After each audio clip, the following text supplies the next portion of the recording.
Halo keluarga Jakarta, apa kabarnya hari ini? Semoga selalu sehat, bahagia, dan penuh semangat. Senang sekali aku, Alken, bisa menyapa keluarga Jakarta dalam podcast Keluarga Jakarta.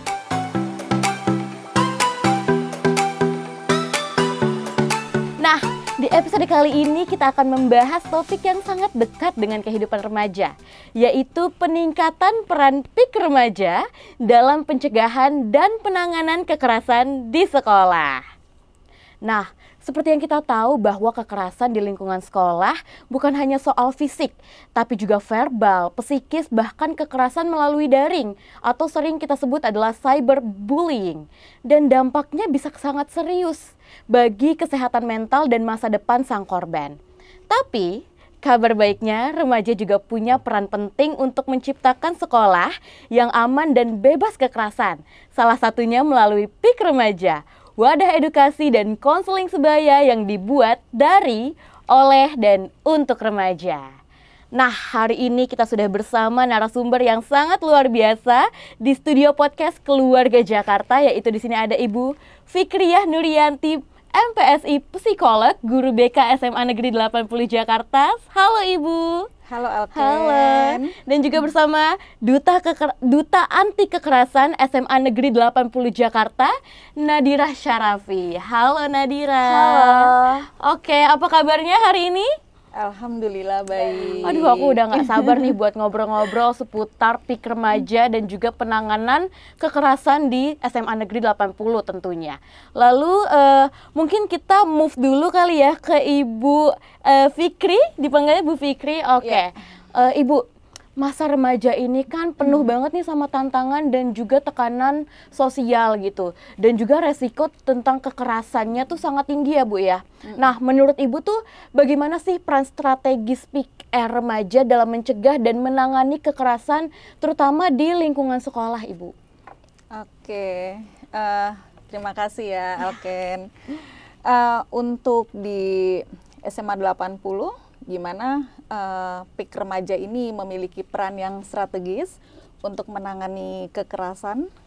Jadi kita ngambil dari kepanjangan dari PIK remaja. PIK remaja itu adalah Pusat Informasi Konseling pada Remaja, gitu loh. Jadi di sini yang ditekankan adalah kegiatan konselingnya. Jadi ada di sini peran sebagai konselor sebaya ya, konselor sebaya untuk si konselor ini sebagai wadah dengan sesama teman sebayanya gitu loh. Karena kan terkadang gini, karena kalau namanya remaja itu pada saat dia memiliki masalah, dia mau bercerita sama orang yang lebih dewasa, kadang-kadang suka ada rasa was-wasnya, takutnya ada di judgement ya, ada penghakiman ya gitu loh. Maksudnya penghakiman tuh kayak gini, itu cuman perasaan kamu aja kali kayak gitu, kamu sih terlalu baper, atau enggak kok nggak kayak begitu gitu loh. Jadi ada rasa yang dia nggak nyaman gitu loh untuk dia bisa bercerita dengan orang yang lebih dewasa gitu. Di sini kita ambil aja contohnya untuk orang tua misalnya. Nah, dengan adanya konselor sebaya ini adalah wadah untuk mereka untuk bisa menyuarakan isi hatinya gitu loh. Jadi sebenarnya mereka tuh cuma pengen didengar, ya kan? Cuma pengen didengar apa sih sebenarnya yang mereka rasakan gitu loh. Apa yang mereka rasakan, apa yang sedang mereka jadi unek-unek di dalam diri mereka ini tuh apa gitu loh. Jadi aku tuh cuma pengen didengerin aja, cuma pengen didengerin, nggak terkadang aku nggak butuh solusi kok, enggak gitu loh. Hanya cukup didengarkan, udah itu aja, selesai kayak gitu. Aduh, relate banget lagi sama aku.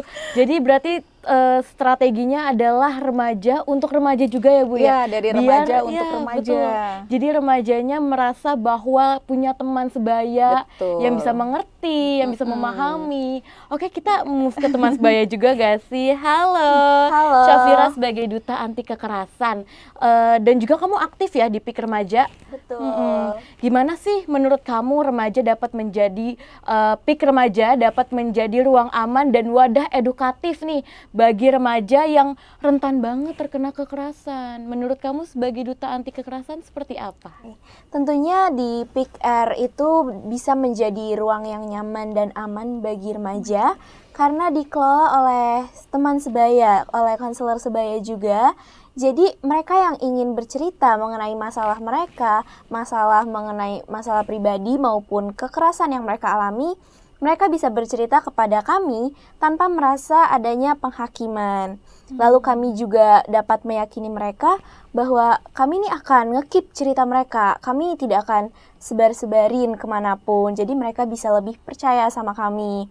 Lalu juga diberikan validasi. Jadi seperti, kamu wajar kok merasakan sakit hati, itu emang udah keterlaluan banget. Jadi itu, seperti itu.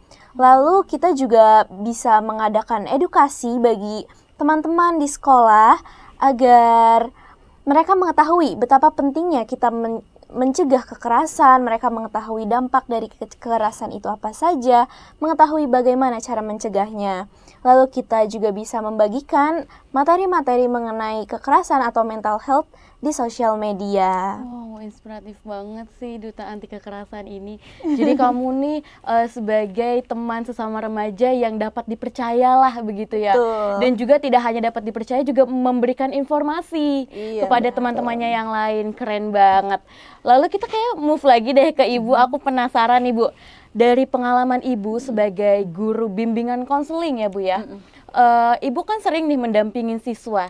Kira-kira apa sih yang paling sering terjadi di sekolah, atau kekerasan secara bullying atau fisik atau verbal yang sering banget nih terjadi di sekolah? Kira-kira apa sih Bu yang ada gitu?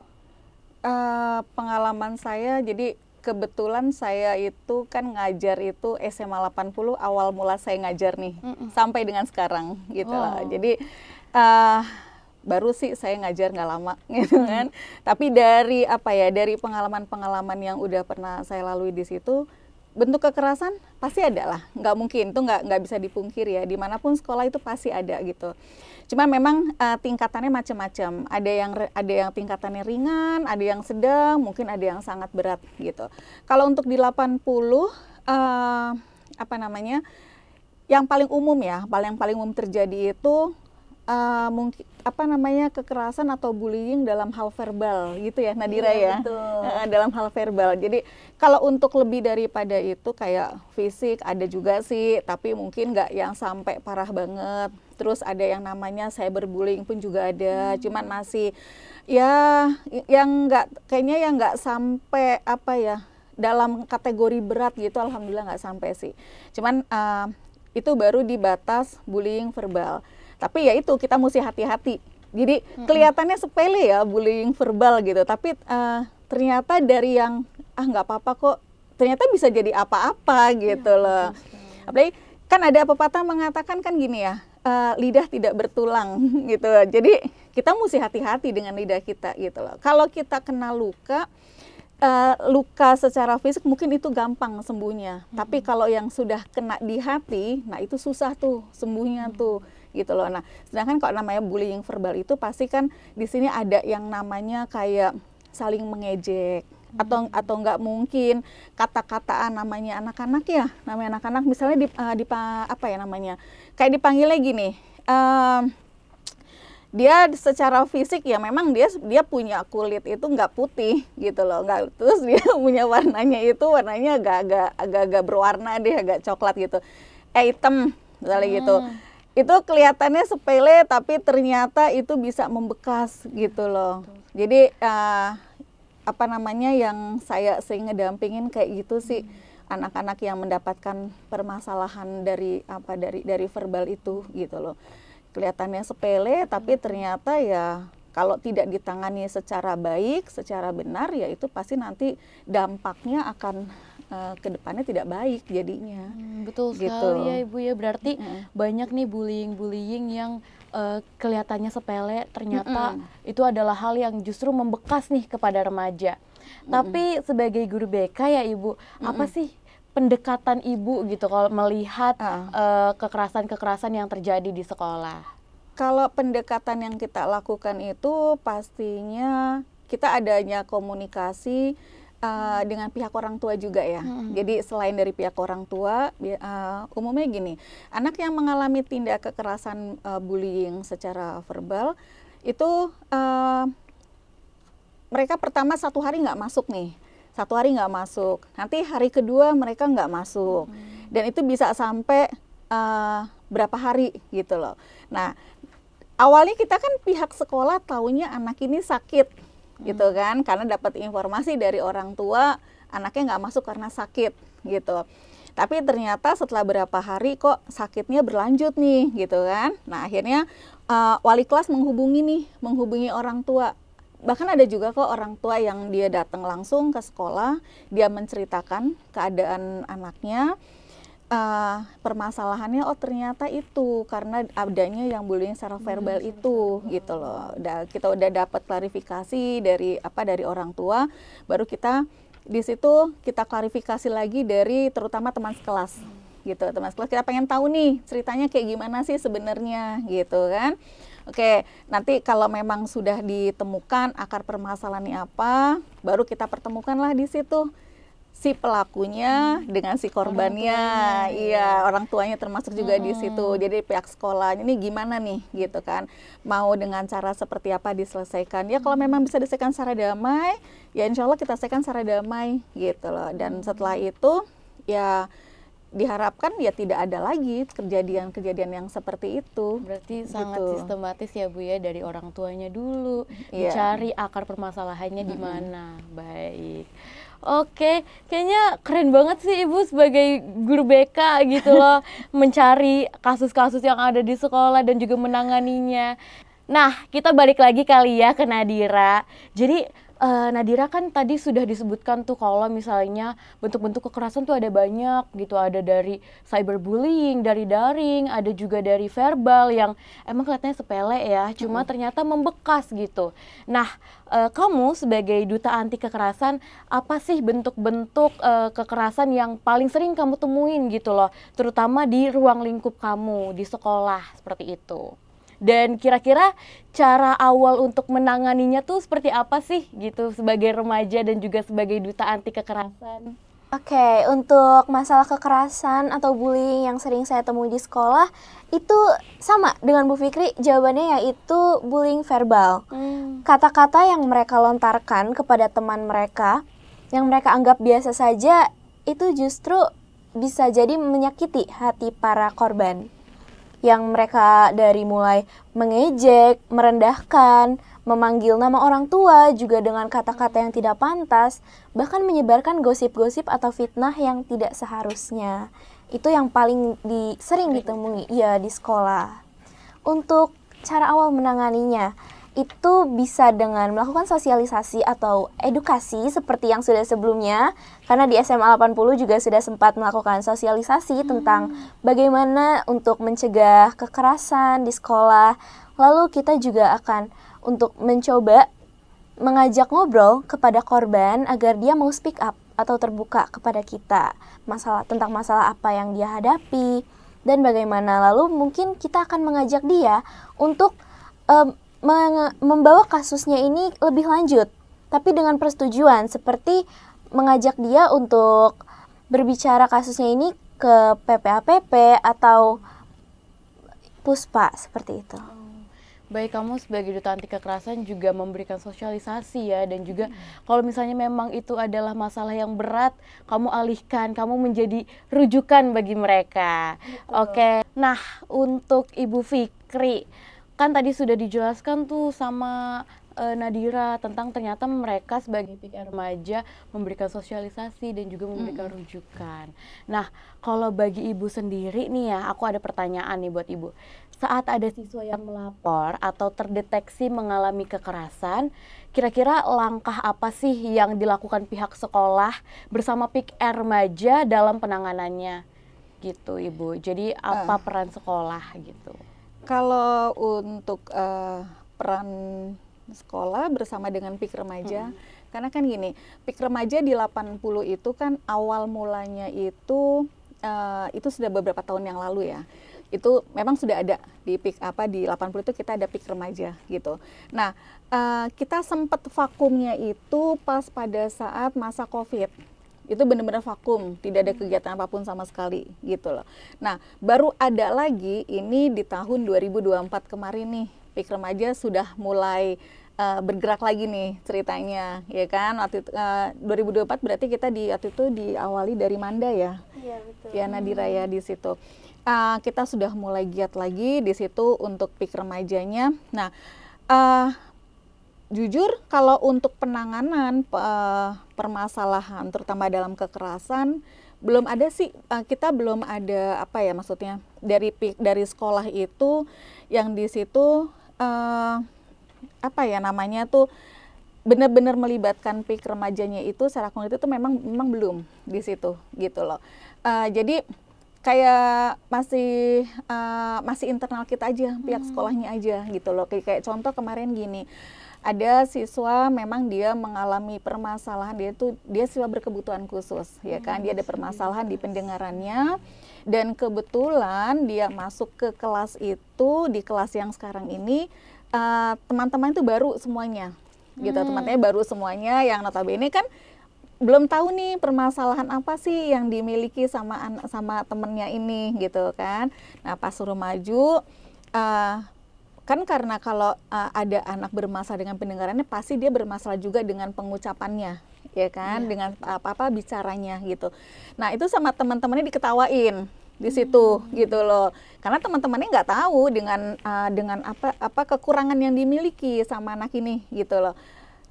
Karena dia merasa kayak diketawain, jadi dia kayak ngerasa kayak ngerasa insecure, jadi ngerasa kok begini gitu kan. Jadi ada rasa nggak pedenya di situ, ada rasa sakit hati pasti di situ gitu loh.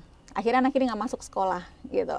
Nah, dia nggak masuk sekolah selama beberapa hari. Nah, kita baru tahu pas setelah beberapa hari kemudian orang tua datang ke sekolah. Itu kan cerita tentang permasalahan anaknya yang begini-gini nih gitu kan, masalahnya itu apa gitu. Baru di situ kita tahu di situ loh. Jadi untuk penanganannya itu setelah dikasih tahu hal yang seperti itu, di situ juga ada wali kelasnya juga. Akhirnya wali kelasnya memberikan edukasi sama teman-teman di kelasnya itu tentang keadaan anak ini gitu loh. Nah, selain itu juga kita juga memberikan penguatan juga untuk anak ini. Dia mintanya pindah sekolah gitu kan, tapi kita di situ ngasih penguatannya gini, kemanapun kamu pindah, tetap hal yang seperti ini akan ditemuin gitu loh. Jadi di sini memang kita tidak bisa merubah lingkungan untuk bisa sesuai dengan apa yang kita inginkan, tapi di situ adalah kita yang harus kuat, baik secara mental gitu kan, baik secara pemikiran juga kayak gitu. Jadi yang kita kuatkan di sini adalah si anaknya ini nih yang terkena hal yang seperti itu gitu. Jadi memang untuk dia benar-benar siap seandainya nanti dia ada lagi nih hal-hal yang terjadi lagi yang seperti itu gitu. Jadi sekolah juga memberikan ruangan inklusif ya bersama PIK R kepada remaja yang tanpa terkecuali gitu loh. Mau dia normal ataupun dia memiliki hal yang spesial, jadi sekolah tetap memberikan ruang aman dan nyaman. Iya. Oke. Mungkin bisa tambahin lagi sedikit. Boleh. Tambahin lagi sedikit. Jadi karena untuk permasalahan-permasalahan yang seperti itu, kita belum terlalu melibatkan banget ya PIK remaja, tapi kita juga ingin nih PIK remaja ada bunyinya nih di sekolah, ada gaungnya gitu loh. Jadi kita kemarin melalui sosialisasi duta anti kekerasan pada remaja ya. Jadi kita di sekolah kan kita punya dua duta anti kekerasan. Di sini ada Nadira, satu lagi ada namanya Zevi. Ya, Zevi. Jadi di situ sekaligus kita juga kasih tahu sama anak-anak di siswa di 80 itu, kalau kita nih punya duta anti kekerasan. Di sini kita punya konselor sebaya. Jadi di situ kayaknya mirip-mirip kayak di Puspa ya, ada barcode nih ya. Kita juga bikin barcode ceritanya. Ya, kita bikin barcode-nya di situ. Jadi pas pada saat mereka scan barcode itu, mereka bisa pilih tuh mereka mau konselingnya dengan siapa gitu Wow, loh. kayak aplikasi ini. Iya betul. Bisa pilih mau konselingnya sama Iya, siapa. mau pilih mau konselingnya sama siapa, terus tempatnya di mana, senyamannya mereka, apa mau di sekolah, apa mau di luar. Biasanya kalau dia tuh pilihnya Sunter Mall ya, karena kita tetanggaan ya. Ada kayak gitu. Oh, boleh Situ. di luar sekolah juga Boleh, ya. boleh, silakan gitu loh. Jadi senyamannya mereka. Nah, di situ kita mau apa namanya? Biar PIK remaja ini juga ikut sama-sama membantu menangani permasalahan-permasalahan yang ada di sekolah. Jadi yang permasalahan yang tidak tercium sama sekolah dan mereka malu untuk bicara sama kita. Nah, pas pada saat mereka melakukan sesi konseling dengan konselor sebaya ini, mereka ngomong gitu loh. Mereka ngomong, mereka ngasih tahu di situ. Jadi pada akhirnya nanti kan ketahuan ya. Apa sih sebenarnya permasalahan-permasalahan apa yang ada di 80 ini yang kita tuh sebagai guru tuh nggak tahu gitu loh. Karena kan ya itu tadi dikatakan kalau dengan sesama sebayanya itu kan mereka lebih terbuka, lebih terbuka, gitu. lebih nyaman ya. Iya betul. Apalagi nyaman banget kalau misalnya konselingnya di mall gitu ya. Jadi kenyamanan itu. Nyaman banget ya. Nyaman banget. Nah, untuk Nadira mungkin ya, karena aku udah banyak banget nih ngobrol sama ibu. Ternyata sampai ada konseling, bisa pilih konselingnya sama siapa, tempatnya di mana, keren banget. Nah, saat ini kan kamu menjadi salah satu konselor sebaya juga ya, jadi tempat curhat juga bagi korban gitu yang ada di sekolah kamu. Kira-kira apa sih yang kamu lakuin gitu, misalnya teman kamu tuh punya masalah, dan juga apa yang kamu lakuin sebelum merujuk mereka ke pihak-pihak ahli gitu, pihak-pihak yang formal gitu.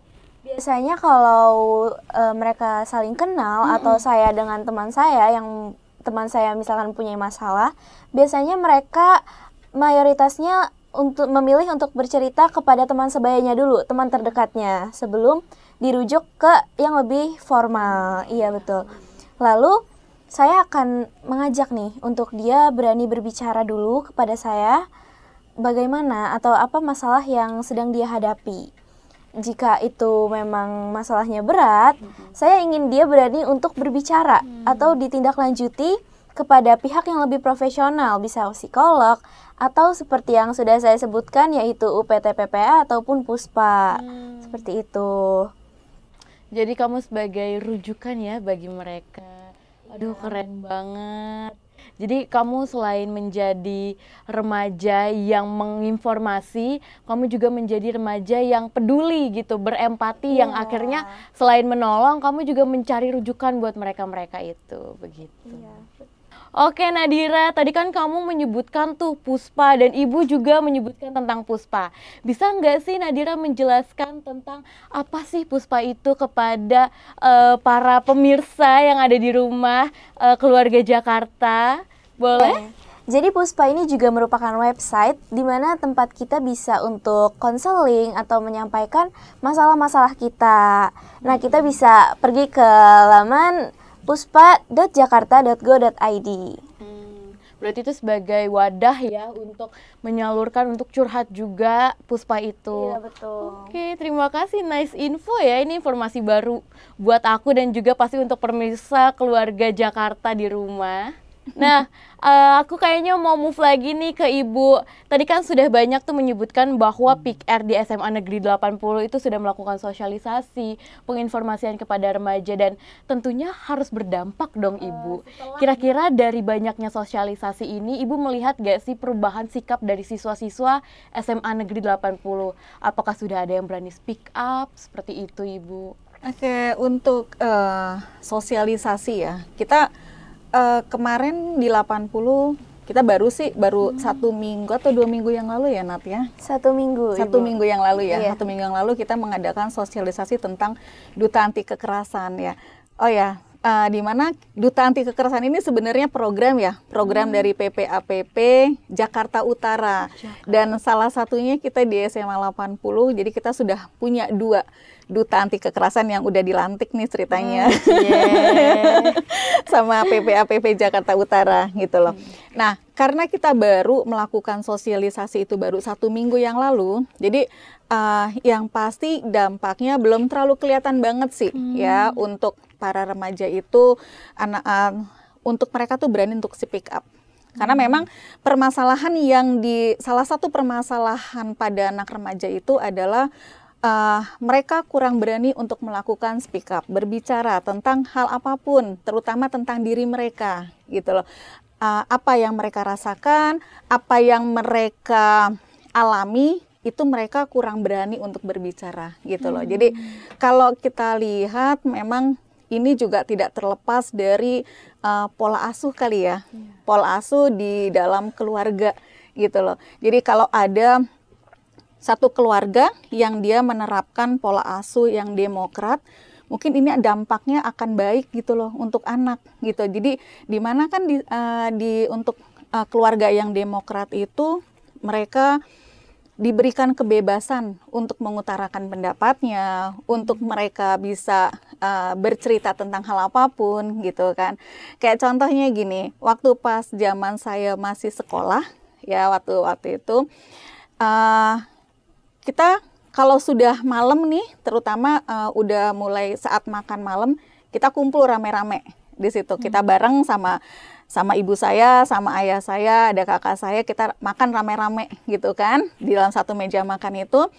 Dan di meja makan itu kita kegiatannya tidak hanya makan di situ, tapi di situ kita ngobrol di situ, kita ditanya apa sih kegiatan kita pada hari ini apa, terus ada kejadian apa di sekolah gitu loh. Jadi di situ kita diberikan kebebasan untuk kita bercerita, kebebasan kita untuk berpendapat tentang hal apapun gitu loh.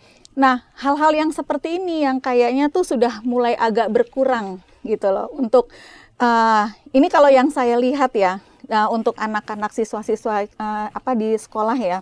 Jadi orang tuanya tuh udah pada sibuk kerja kali ya. Karena di sekolah itu kan ada jenjangnya ya, jenjang yang secara ekonomi yang ke bawah, menengah sama ke atas. Ya. Nah, kalau yang orang tuanya menengahnya ke atas banget, mereka sibuk kerja untuk untuk bukan mencukupi kali ya, udah cukup banget gitu kali kan, mungkin untuk mengejar karir kali kan. Tapi kalau untuk orang tua yang menengahnya ke bawah, mereka kerja untuk mencukupi kehidupan sehari-harinya gitu loh. Nah, untuk orang tua yang menengahnya ke atas, karena mereka untuk mengejar karir, pada akhirnya waktu mereka untuk bersama dengan anak itu berkurang di situ gitu loh. Jadi yang penting anak ada di rumah, kelihatan anteng, dikasih segala macam fasilitas gitu kan, udah dianggapnya sudah oke gitu loh.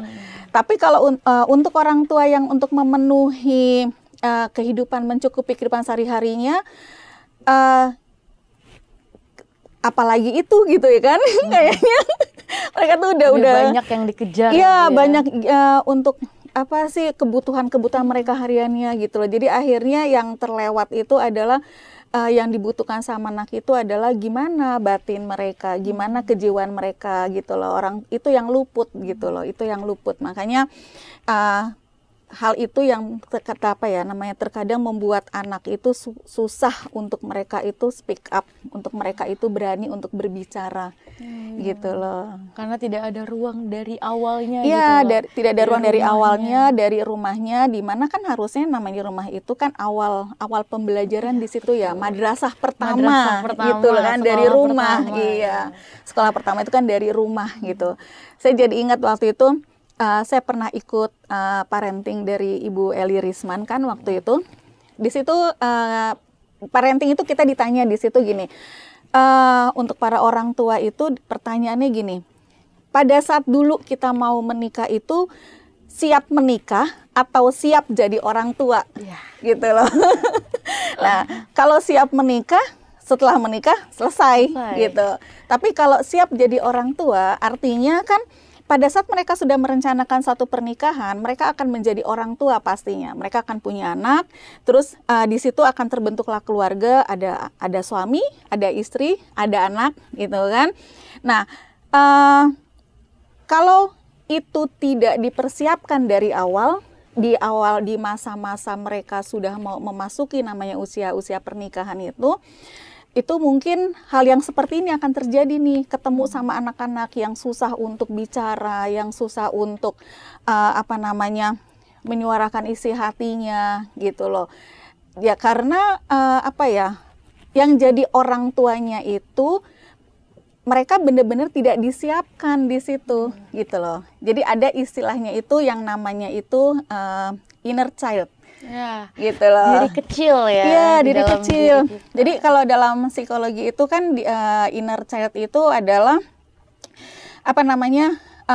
konsep ya yang merujuk pada bagian diri yang menyimpan segala macam ingatan, emosi, terus pengalaman masa kecil, baik itu yang positif, baik itu yang negatif gitu kan. Nah, hal ini yang akhirnya mempengaruhi cara seseorang itu untuk berpikir, terus merasa, terus bertindaknya seperti apa itu di masa dewasa gitu loh. Jadi aku dapat banyak banget hari ini nih dari Ibu dan juga dari Nadira.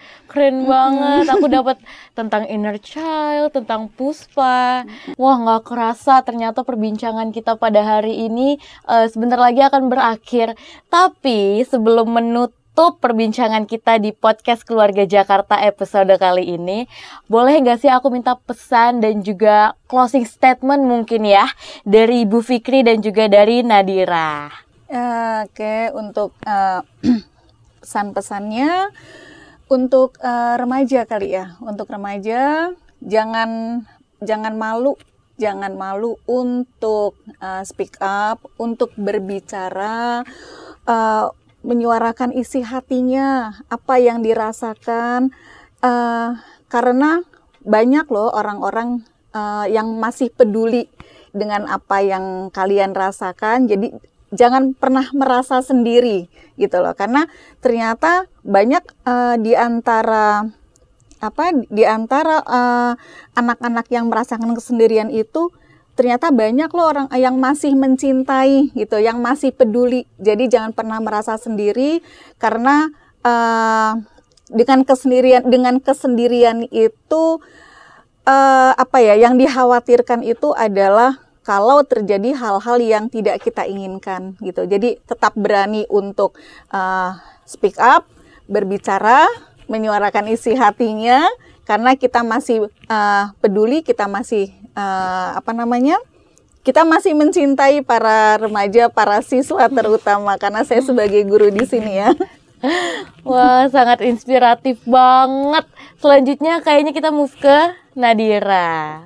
Oke, sebagai remaja tentunya kita harus menghindari berbagai bentuk kekerasan. Terkadang banyak juga seorang korban yang malah menjadi pelaku. Jadi jika kita mengalami kekerasan dalam bentuk apapun, sebaiknya kita speak up atau berbicara kepada orang yang dapat dipercaya, ataupun kepada orang yang lebih profesional.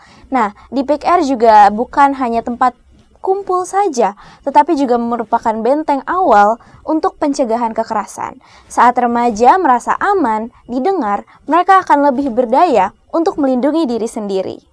Wah, terima kasih banyak ya atas informasi dan juga insight yang luar biasa dari narasumber kita hari ini.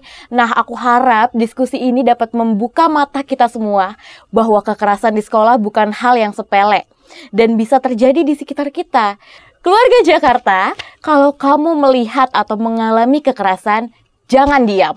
Ceritakan pada orang yang kamu percaya, lapor ke pihak sekolah atau pihak-pihak yang lebih berwajib. Keluarga Jakarta, apabila melihat ataupun mengalami kekerasan, dapat menghubungi layanan pengaduan yang tersedia, yaitu hotline PPPA 0813 176 17622, ataupun bisa melalui Jakarta Siaga 112, atau melalui layanan Puspa, puspa.jakarta.go.id. Jangan lupa saksikan terus podcast Keluarga Jakarta setiap hari Rabu pukul 14.00 WIB di YouTube Dinas PPAPP Provinsi DKI Jakarta. Jangan lupa subscribe, like, dan komen, dan juga bagikan ke orang-orang tersayang. Nah, aku mau berterima kasih juga untuk narasumber kita yang luar biasa, Ibu Fikri dan juga Nadira. Oke, terima kasih juga Alken, kita sudah diundang untuk hadir di podcast Keluarga Jakarta Dinas PPAPP. Senang sekali dan sampai jumpa di episode selanjutnya.